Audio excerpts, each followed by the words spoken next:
Bonjour Moussaillon et bienvenue dans la taverne de Pongo Jones. Dans cette vidéo, on va vous présenter les sorties de septembre 2024 pour les jeux Briscard et Carnage. Et on va commencer tout de suite en s'engouffrant et en explorant le Bayou Orénoque avec Mamanlo. Alors Mamanlo, c'est une Orénoque, c'est la première d'ailleurs Orénoque fille de la faction, si on accepte les tortues qui peuvent rejoindre cette faction.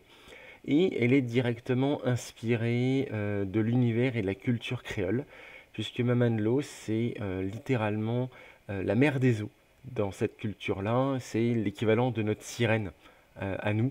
Hein, c'est une créature protectrice des eaux qui protège surtout les dames, il me semble, dans la culture. Après, je vous invite à vous renseigner un petit peu plus sur ce sujet si vous avez envie dans Wikipédia. Mais en tout cas, ce profil est bourré de clins d'œil à cet univers créole qui va finalement très très bien à l'ésotérisme et puis aux Orénoques. Donc Mamanlo, c'est donc un personnage pour 85 pièces d'or qui a le profil suivant. Assez tranché avec une constitution de 3, une dextérité de 5, une force de 3, un mental de 5, un mouvement de 5, 8 points d'action et 20 points de vie. Avec l'armure naturelle dédiée finalement aux Orénoques, hein, c'est un peu leur caractéristique signature, qui protège un dégât systématique. Elle a quelques compétences avec une attaque, la poudre psilocybe, qui a une portée de 1 brasse, qui est un lancer, qui inflige 0 dégâts, mais qui fait que la victime qui ne se défend pas perd 1 en mental pour le reste de la partie, et c'est cumulatif.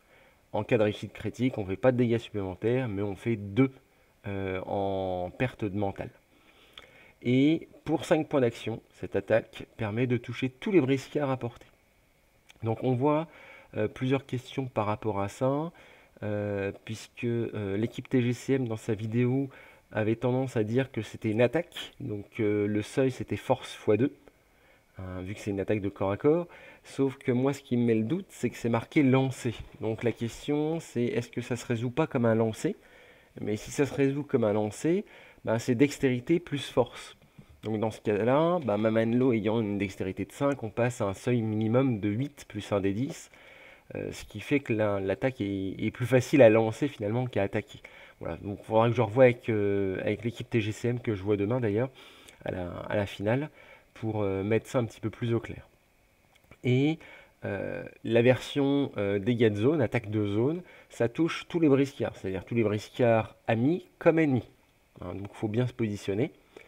La question aussi qu'on se pose, je ne pense pas, mais comme ça touche tous les briscards à portée dans les une brasse, bah, Mamanlo est elle-même dedans, donc elle serait en théorie affectée. Mais je ne pense pas que ça l'affecte elle-même. Hein, dans comment c'est pensé, je pense pas, mais voilà, il y a un petit doute quand même. À côté de ça, une première compétence qui est Angela Approved. Donc pour la bande de Fifi d'Angela, ça marche et ça se propage à toute la bande. C'est Erzuli Dantor. Donc Erzuli Dantor, elle aussi, c'est une compétence liée donc à la culture, j'allais dire vaudou, non, culture créole, qui est aussi, je crois, une créature protectrice pour les femmes. Et chaque fois qu'elle doit subir Mamanlo des dégâts, on lance un des 10 et sur une réussite critique, elle l'absorbe en fait, elle ignore la totalité des dégâts, même les réussites critiques, etc. Donc on peut considérer ça finalement comme une sorte d'armure qui de 0 à 9 ça fait rien et à 10 ça absorbe, ça fait une réussite critique d'armure et ça absorbe tous les dégâts. Mais même les dégâts critiques de l'adversaire. Et l'intérêt, c'est que c'est pas une armure en soi, donc il n'y a pas de case à cocher, ça marche tout le temps. C'est le genre de choses, ça marche une fois dans la partie, mais le moment où ça marche, quand le Mamanlo est dans la bande adverse, c'est au moment où vous faites vous-même un méga critique, vous devez faire 15 ou 18 dégâts à l'adversaire, et il va absorber tout d'un coup. Autre compétence de Mamanlo, c'est une créature aquatique, c'est logique, hein, puisque Mamanlo ça veut dire mer des eaux, c'est l'équivalent de sirène, c'est un peu normal que cette Orénoque n'ait pas de problème à se balader dans l'eau. Et à côté de ça, cette petite Mamanlo a des dagides. Donc les dagides, C'est le terme un petit peu qui vient du grec ancien pour dire poupée, et avec le sous-entendu poupée vaudou. Donc, le nombre de dagides n'est pas limité, c'est une botte, ça donne une botte à Mamanlo, qui fait que sur un briscard ayant déjà respiré les poudres psilocybes, donc le psilocybe, je ne l'ai pas dit, mais en fait c'est un champignon qui a des vertus un peu psychotropes, hallucinogènes, on fait un jet de mental en opposition, donc c'est pas un jet de moral, mais de mental, donc uniquement mental, plus 1 des 10 pour Mamanlo et sa victime. Et si elle loupe, la victime est emprisonnée dans une poupée vaudou, donc dans une dagide, et est retirée du terrain. Un peu finalement comme l'aberration élémentaire. Cette victime peut se libérer via un jet de morale réussi, donc je pense qu'il faut faire un jet de morale, et si elle réussit, à la fin de chacune de ses activations, elle se libère et elle apparaît à 1 des 5 brasses de Mamanlo. Bien sûr, il y a un garde-fou. Si plus aucun ennemi n'est en jeu ou si Mamanlo est mis hors de combat, toutes les dagides libèrent leurs victimes. Hein. Heureusement, parce que sinon, on laisse 2-3 adversaires sur la table. Mamanlo, elle les fout toutes dans les poupées, puis après, vous pouvez faire tranquillement vos objectifs sans avoir aucune opposition possible. Voilà. C'est un très bon garde-fou auquel a bien pensé l'équipe TGCM. Voilà. Et donc là, on a un peu fait le tour de la Mamanlo et de ses poupées d'agide et de ses combinaisons. On voit très bien donc que c'est un profil tranché, hein, une faible constitution, une faible force, pas énormément de points d'action, et très peu de points de vie, parce que finalement, bon, certes, elle a son armure naturelle, mais elle n'a que 20 points de vie, là où la plupart des autres Zorenok qui ont aussi cette armure naturelle ont plutôt 22 ou 24 points de vie. Donc elle est un petit peu fragile, c'est compensé par sa compétence protectrice d'Erzuli Dantor. Hein. À côté de ça, c'est une briscard, clairement, on voit, hein, qui n'est pas là pour faire des dégâts. Vu qu'elle n'a aucune arme, ses compétences ne font pas de dégâts même quand elle fait un critique, puisque par exemple la poudre psilocide, c'est que même quand vous faites un critique, ça fait pas de dégâts supplémentaires, mais ça enlève du mental. Donc on voit tout de suite que Mamanlo, elle n'est pas là pour taper. C'est pas une brute, mais c'est un excellent support. Un support extrêmement original, puisque c'est bien la première fois qu'on voit ce genre de choses dans l'univers de Briscard, d'avoir la capacité finalement de vaudoufier, j'ai pas d'autre terme, hein, un briscard adverse et de le faire disparaître de la table, même de manière temporaire, quoi. Surtout que c'est jamais perdu, puisque même si l'adversaire arrive à faire son jet de mental, il sort de la poupée vaudou à la fin de son activation. Donc même s'il réussit direct après, il aura quand même perdu une activation complète. Donc c'est vraiment un personnage qui va être là en support, qui va baisser le mental des figurines adverses, plus ou moins de manière efficace, hein, avec la petite discussion sur le lancer, parce que si c'est force x2, ça fait un seuil de 6 plus 1 des 10, l'adversaire peut se défendre, la portée est assez courte, donc il faut quand même se déplacer assez proche de l'adversaire, sans avoir forcément besoin d'être engagé, et ça c'est bien.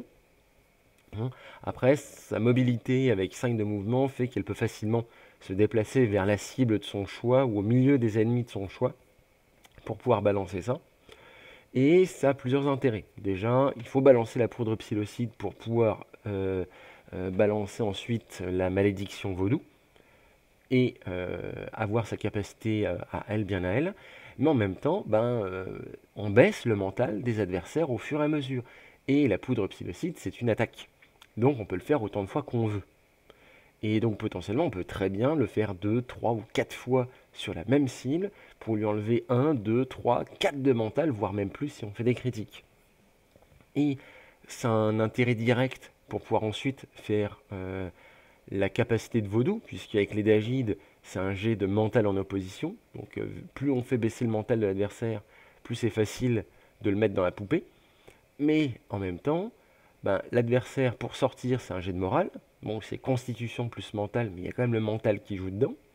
Et dans le reste de la partie, c'est que les adversaires, leur mental est diminué de manière volontaire.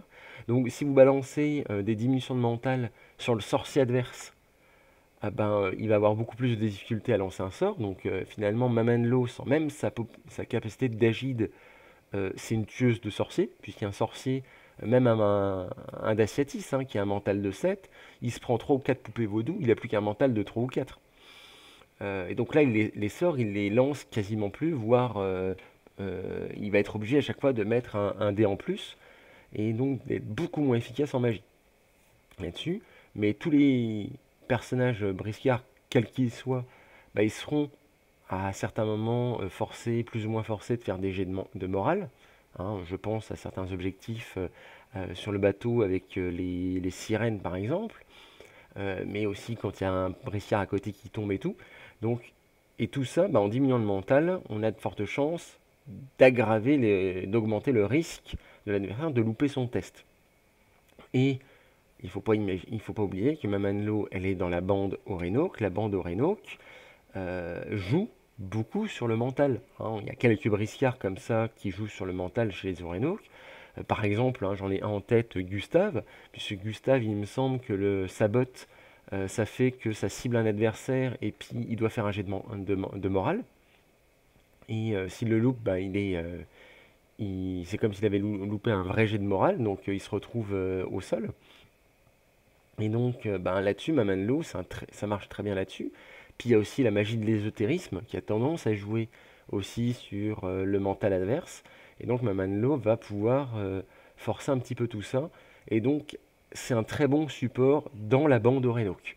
Elle a vraiment un très bon effet dans cette bande-là. Dans une autre bande, elle aurait été un peu moins forte de ce côté-là. Mais là, c'est un excellent support. Donc oui, elle est un peu tricky. Elle est un peu moins bourrine, un peu moins sans cervelle que la plupart des Orénoques. Hein, d'un autre côté, c'est une fille. Hein, elle compense un peu le manque de muscles par un cerveau un peu moins atrophié. Et bah, ça fait du bien, ça apporte un vent de fraîcheur dans cette faction qui en avait besoin. En tout cas, ça lui fait du bien, tout ça. Et bah, bien sûr, Mamanlo, on pense dans une bande de filles, avec la bande d'Angela. Et rien que pour Erzuli Dantor, elle est exceptionnelle, parce que avoir comme ça une capacité sur un critique d'ignorer la totalité des dégâts sur Mamanlo, c'est bien. Pouvoir balancer ça sur la totalité de votre bande, c'est juste énorme. Sachant que dans la bande justement d'Angela, la plupart des compétences qui se transmettent, c'est des compétences de protection. C'est souvent de tête, il y a souvent des compétences qui fait que vous faites des esquives gratuitement quand vous avez plus de points d'action, avec Maiko je crois, ou alors vous avez les esquives pour un point d'action, ou les contres pour un point d'action, ou alors vous faites des désengagements sur dextérité x2, etc. Donc c'est beaucoup de compétences protectrices, et même Anlo rentre vraiment bien dedans, ce qui fait que vous avez une bande de filles qui ont des stats et des profils assez fragiles, mais avec toutes les combinaisons où finalement, ben, ah ben, j'ai plus de points d'action, j'esquive gratuitement, puis en même temps, si j'arrive pas à faire mon esquive, eh ben, j'ai la capacité Erzuli Dandor, ce qui fait que j'ai une chance sur 10 d'absorber la totalité des dégâts. Ça paraît bête, sur un profil, ça arrive peut-être une fois dans la partie, si on a de la chance 2 fois, mais sur une bande de 5 ou 6 briscards, bah, fatalement, ça risque d'arriver 1 ou 2 fois par tour. Et donc, à la fin, vous allez absorber énormément de dégâts gratuitement grâce à Mamanlo. Donc, dans une bande d'Angela, je ne vais pas dire que c'est un ajout obligatoire, mais c'est un ajout extrêmement fort. Donc, que ce soit pour les Orénoques ou que ce soit pour la bande d'Angela, c'est un très bon profil. Et en tout cas, moi, je l'aime beaucoup. D'autant plus que la figurine, j'en ai même pas parlé, qui a été sculptée par l'équipe TGCM, hein, par Emmanuel Pontier, et mise en couleur par Gwenaëlle Jouy-Boulard, elle est vraiment top. Alors j'attends de la voir en vrai demain, mais sur les photos qu'on a, elle est vraiment excellente. Et elle rend vraiment très bien.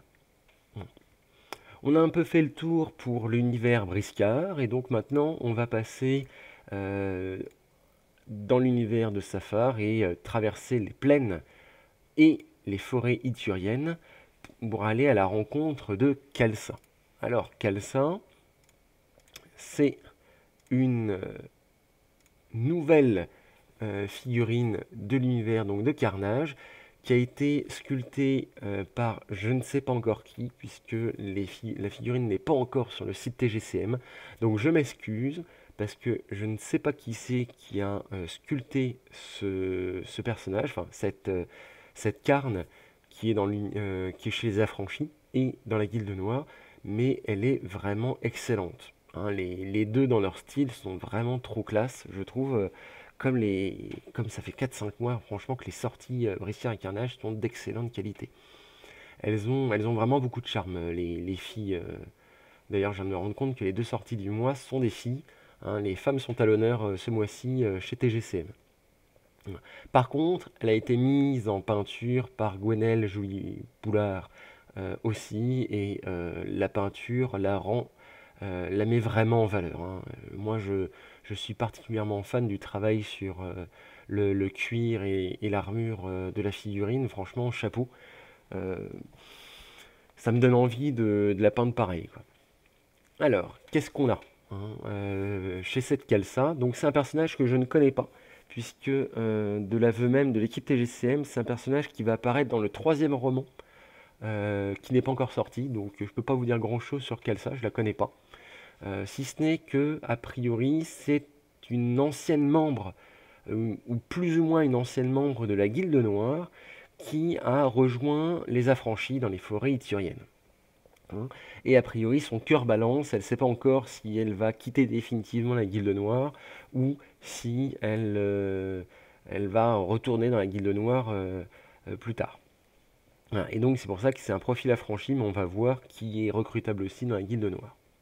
Donc, cette petite Kalsa, elle fait 140 couronnes. C'est un personnage de niveau 2. Hein, donc, c'est une fifi qui vaut son pesant de cacahuètes quand même.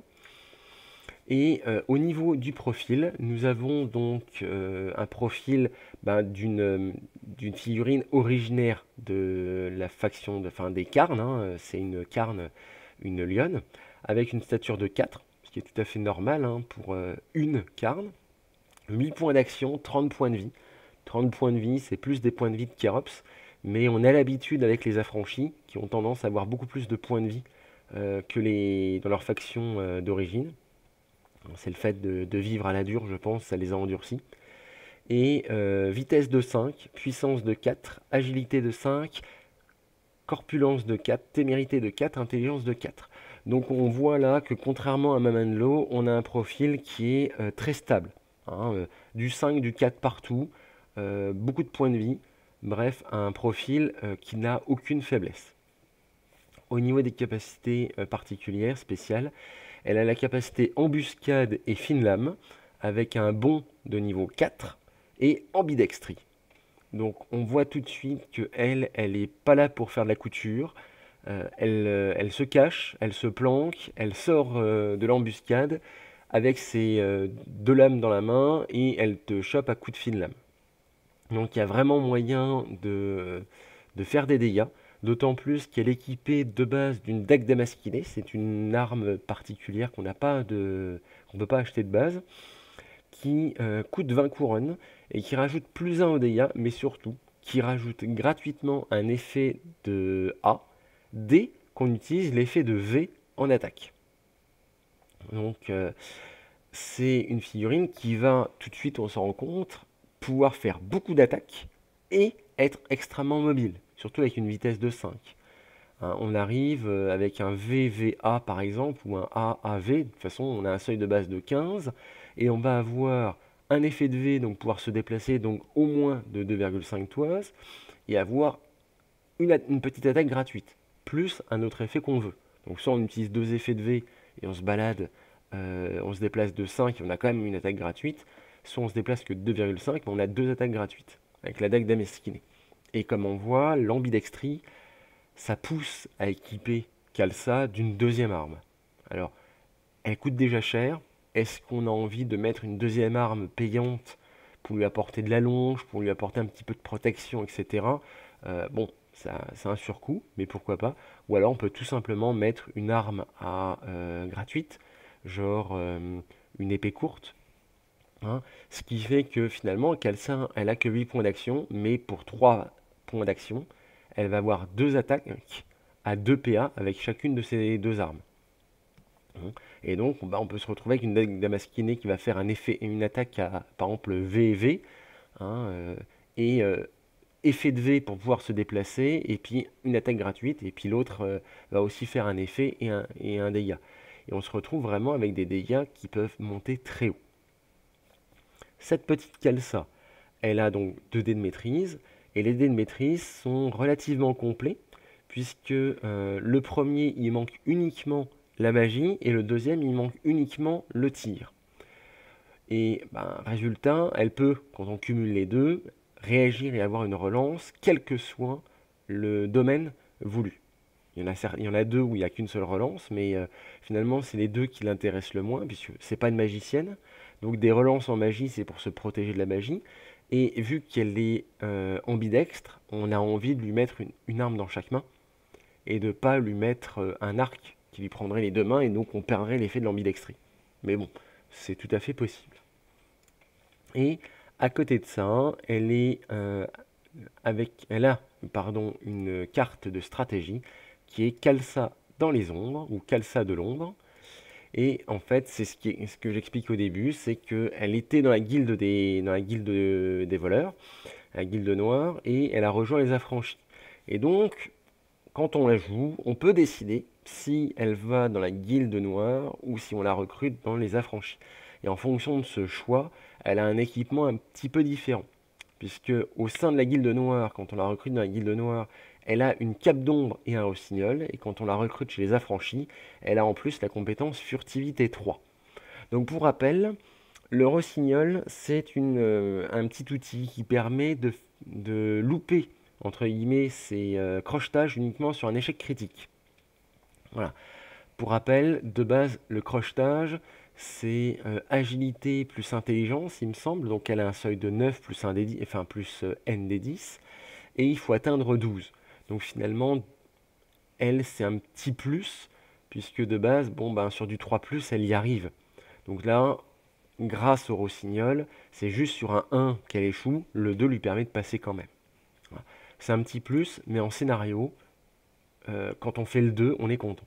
Et la cape d'ombre, c'est un objet qui est extrêmement fort, puisque ça double votre bonus de couvert, quand vous avez un bonus de couvert contre un tir. Hein, et quand vous êtes au corps à corps, je crois que ça vous donne un bonus de couvert de 3. Voilà. Mais ça double le bonus de couvert quand on vous tire dessus, quand vous n'êtes pas dans un corps à corps et que vous êtes un petit peu caché. Voilà. Donc c'est très très fort, puisque par exemple, si vous êtes derrière un gros couvert qui vous donne un bonus de 4, ça passe à 8. Donc ça devient très très fort pour se protéger. Et c'est vrai que comme ça, on aurait tendance à dire, ouais, les affranchis, furtivité 3 finalement, ça fait que quand elle est à couvert, ça donne qu'un bonus de couvert de 3. Hein, furtivité 3. Donc on pourrait dire la cape d'ombre, elle est mieux. Sauf que la cape d'ombre, vous pouvez très bien l'acheter en tant qu'affranchi en plus, pour cette couronne. Ce qui fait que là, vous avez quelqu'un qui est complètement inciblable derrière un couvert, puisque avec la cape d'ombre et sa furtivité 3, elle double son bonus de couvert et en plus elle se rajoute plus 3. Donc quand on prend le même bonus, si elle a le bonus maximum à 4, il passe à 8, et à ça, vous rajoutez 3. Donc la nana, elle a un bonus de plus 11 derrière, pour chaque tir si elle a un orteil derrière un couvert, quoi. Bon, si elle a qu'un seul orteil, le bonus sera peut-être pas de 4, on est d'accord. Mais les deux cumulés fait que chez les affranchis, ça peut être très fort. Donc voilà, ça donne un style à Khalsa. Khalsa qui clairement est un personnage qui est là pour taper, mais qui est assez polyvalent, puisque avec sa mobilité et avec sa forte intelligence, ses seuils de base, quel que soit le test, il est assez élevé, hein, puisqu'au minimum il est à 8 voire 9, très souvent. Elle est capable de faire n'importe quel objectif. Et elle a en plus de relance un objectif. Donc l'embuscade peut très bien aussi servir à aller directement au contact d'un objectif pour rapidement faire des objectifs avec Khalsa. Voilà. Donc un personnage sur qui on peut compter, qui va renforcer très fortement la bande des affranchis, la guilde noire aussi. Pour info d'ailleurs, c'est un personnage, donc en mode bataille, avec l'embuscade, elle a forcément en tant que personnage la règle indépendante qui fait que même si elle est loin de son fer de lance, du chef du fer de lance, elle commence son activation avec la totalité de ses points d'action, hein, comme c'est un personnage. Donc finalement, l'embuscade n'est pas embêtante pour elle. Voilà. Et il y a vraiment moyen de faire de très bonnes combinaisons avec les armes chez elle. Parce que de toute façon, on le voit, hein, ambidextrie, fine lame, c'est deux combinaisons qui sont très très fortes intrinsèquement entre elles, surtout avec des armes qui donnent des bonus et des bonnes stats, quoi. Hein, si vraiment vous voulez, vous pouvez très bien utiliser une épée bâtarde dans la deuxième main qui va lui donner que +3 en attaque, parce qu'elle ne va pas l'utiliser à deux mains, mais ça fait d'un côté une dague damasquinée qui donne +1 en dégâts et un effet de A gratuit, et l'autre +3 avec fine lame. Donc bref, un très bon profil. Et même pour les gens qui ne jouent ni Affranchi ni Guilde Noire, elle peut être sympa chez les Carnes, puisque ça fait un très bon proxy en tant que figurine pour une guerrière Carne, si on veut ajouter un peu de féminité à la faction, ou même pour remplacer la figurine de Sirga, si on préfère la figurine de Kalsa à Sirga, hein. Clairement, ça marche tout à fait. Donc voilà un petit peu pour le tour des sorties de ce mois-ci. J'espère que ça vous a plu. Et puis bah, j'espère vous revoir à bientôt dans une nouvelle vidéo. Après ce pourparler et en attendant la prochaine tournée, nous vous souhaitons bon vent sur les mers d'Entropia.